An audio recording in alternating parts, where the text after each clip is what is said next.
The macroeconomy is basically this giant, incredibly complex machine. And for decades, economists have been arguing over exactly how to pull its levers. In this explainer, we're going to dive right into 6 classic policy debates straight from macroeconomic principles.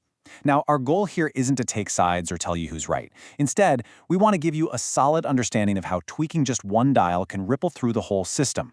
We're going to weigh the big benefits against the inevitable trade-offs.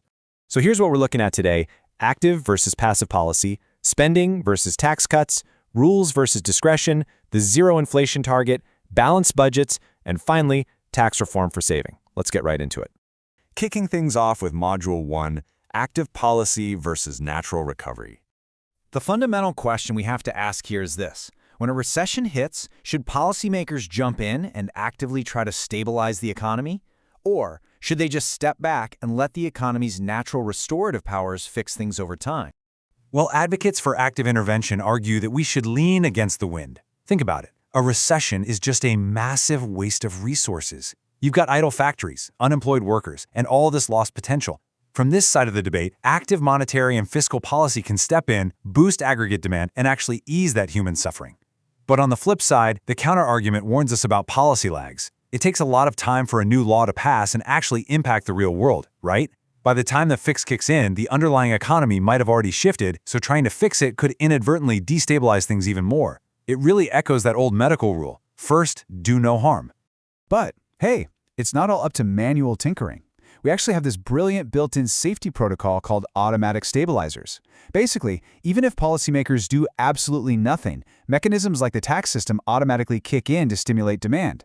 Think about it. When incomes and corporate profits tank during a recession, the amount of taxes collected automatically drops right along with them. It acts just like an immediate, naturally occurring tax cut that helps balance the system, totally bypassing those long, drawn-out legislative delays. Moving right along to Module 2, spending hikes versus tax cuts.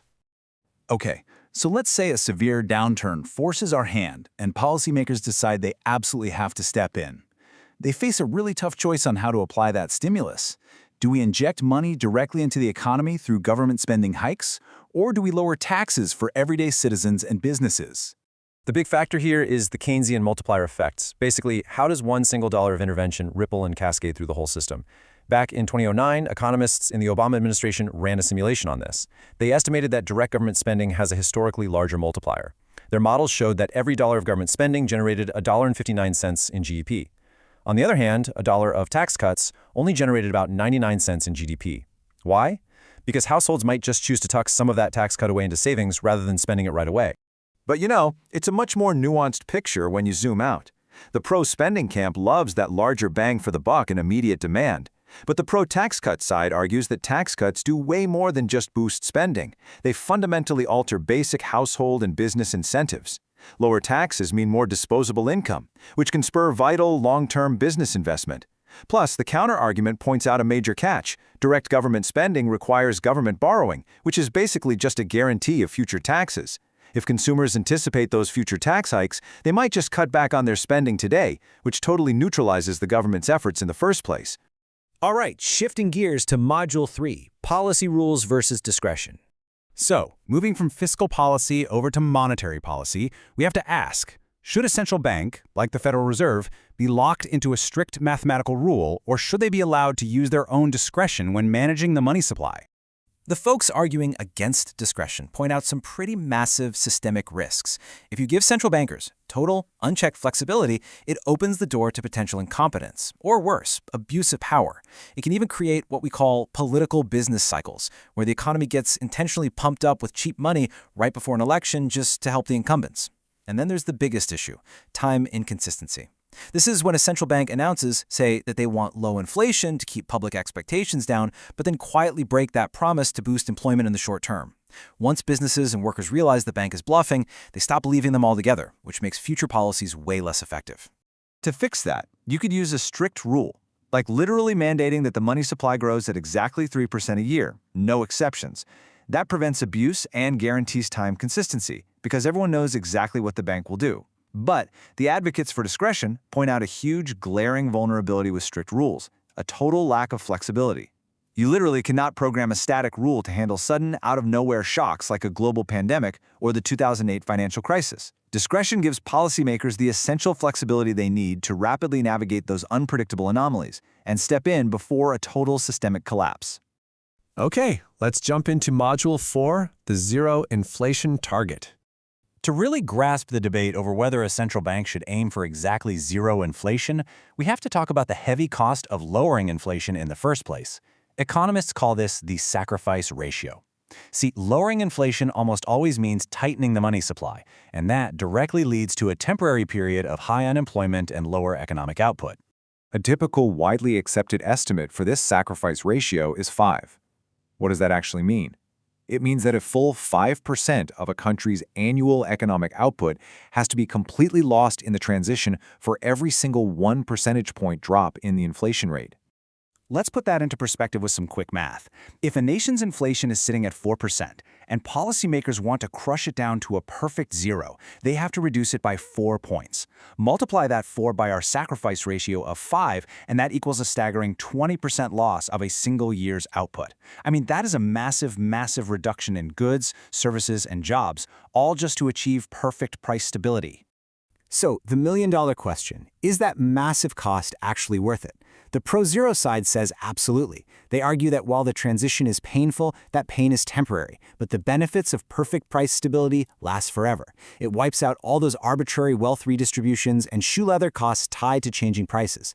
But the opposing side points out a hidden, really valuable benefit to having moderate inflation. If inflation normally hovers around 4%, it actually gives the central bank the breathing room to push real interest rates below zero during a severe crash by lowering nominal rates. It keeps their policy flexible enough to stimulate spending and avoid getting stuck in a liquidity trap where monetary policy just becomes completely useless. Moving on to Module 5, Balancing the Government Budget. To ground this debate over whether the government should be forced to balance its budget every single year, let's look at a specific data point. As of 2015, if you took the U.S. government debt and split it up, a citizen's personal proportional share was roughly $41,000. That number really highlights the core tension here. On one hand, balancing the budget protects future taxpayers from inheriting massive bills. Running a persistent deficit means we're basically passing the buck to our kids and grandkids, which effectively lowers their future living standards. But the opposing view puts that $41,000 into a different perspective. For an average worker, that's only about 2% of their total lifetime income. Plus, obsessively trying to cut the deficit might mean defunding essential public investments today, things like education and infrastructure. Cutting education would severely lower future productivity and wages, which arguably harms those exact same future workers way more than the debt itself ever would. And finally, we arrive at Module 6, Reforming Taxes for Saving. This final debate is all about how we incentivize long-term prosperity. Proponents of tax reform argue we should shift from an income tax to a consumption tax, basically taxing what people spend instead of what they earn. This would heavily encourage private saving, and more saving means more resources available for business investment, which increases labor productivity and ultimately drives up wages for everybody. However, critics looking at the trade-off between prosperity and tax equity warn that these tax breaks disproportionately benefit the wealthy since they already have the means to save. Also, if these tax breaks end up reducing overall government revenue, it just increases the budget deficit. That would accidentally drain public saving, potentially wiping out the private gains and leaving total national saving worse off than when we started. As we've seen, macroeconomic policy is this intricate, wildly complex machine where absolutely nothing exists in isolation. It is never just black and white. The data is super clear, every single choice requires a sacrifice, and every dial you turn shifts another part of the system. So, now that you're equipped with a deeper understanding of these 6 classic debates, which economic trade-offs are you willing to accept for our future?